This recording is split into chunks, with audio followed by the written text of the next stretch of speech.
এইটা যেন ভর্তা নয়, একদম অমৃত একটা ভর্তা। যারা ঝাল খেতে পছন্দ করেন তাদের কাছে এটা অমৃতই লাগবে। একদম ঠান্ডা কাশি লেগে একাকার অবস্থা, এর ভেতরে এই ঝাল ঝাল ভর্তাটা খাচ্ছিলাম। বিশ্বাস করবেন এতটা টেস্টি লাগতেছিল।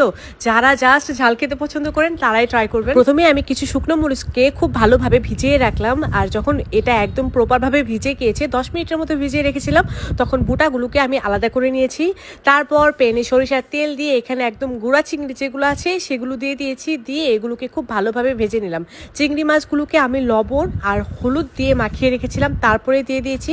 তারপরে এখানে দিয়ে দিয়েছিলাম অনেকগুলো রসুন কুচি। রসুন কুচিটা দেওয়া ট্রাই করবেন, রসুন কুচি দিলে এটা খেতে অনেক বেশি টেস্টি হয়। একদম মচমচা করে ভেজে নেব। এগুলো যখন অনেকটাই মচমচা হয়ে যাবে তখনই আমাদের ভিজিয়ে রাখা এই যে শুকনো মরিচগুলোকে দিয়ে দিলাম। আর শুকনো মরিচগুলো যখন আমরা 10 মিনিট ভিজিয়ে রাখবো তখন কিন্তু শুকনো মরিচটা একটু নরম হতে থাকবে, আর অত বেশি শুকনো মরিচটা ভাজা যাবে না। তারপরে একটা পাটায় নিয়ে নিয়েছি, আর এখানে আমি দিয়ে দেবো সামান্য একটু লবণ। চিংড়িতেও আমি লবণ দিয়েছি, আর এখানে তাই স্বাদ অনুযায়ী লবণ দিয়ে দিয়েছি। আপনারাও স্বাদ অনুযায়ী লবণটাকে দিয়ে দিবেন। দিয়ে এটাকে জাস্ট এই যে এখন ইচ্ছা মতো সুন্দর করে বেটে নেব। আপনাদের বাসায় যদি ব্লেন্ডার থাকে তাহলে কিন্তু এই কাজটা ব্লেন্ডারেও করতে পারেন, তবে পাটায় বাটা ভর্তা খেতে অনেক বেশি মজা লাগে, তাই আমি কষ্ট করে পাটায় বেটে নিলাম।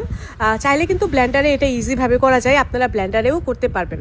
তো এই যে আমার বাটা কিন্তু অলমোস্ট শেষ হয়ে গিয়েছে, আর এই যে এরকম আঠালো টেক্সচারে যখনই চলে আসবে তখনই বুঝবেন যে এটা একদমই কমপ্লিট, একদমই আঠালো হয়ে গেছে। মাশাআল্লাহ, পাটা দেখে লোভ সামলাতে না পেরে একদম পাটায় মাখা ভাত খেয়ে ফেলেছি আমি।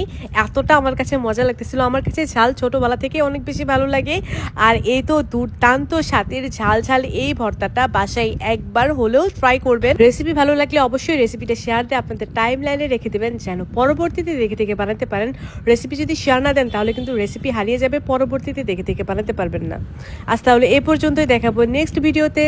আল্লাহ হাফেজ। আল্লাহ হাফেজ।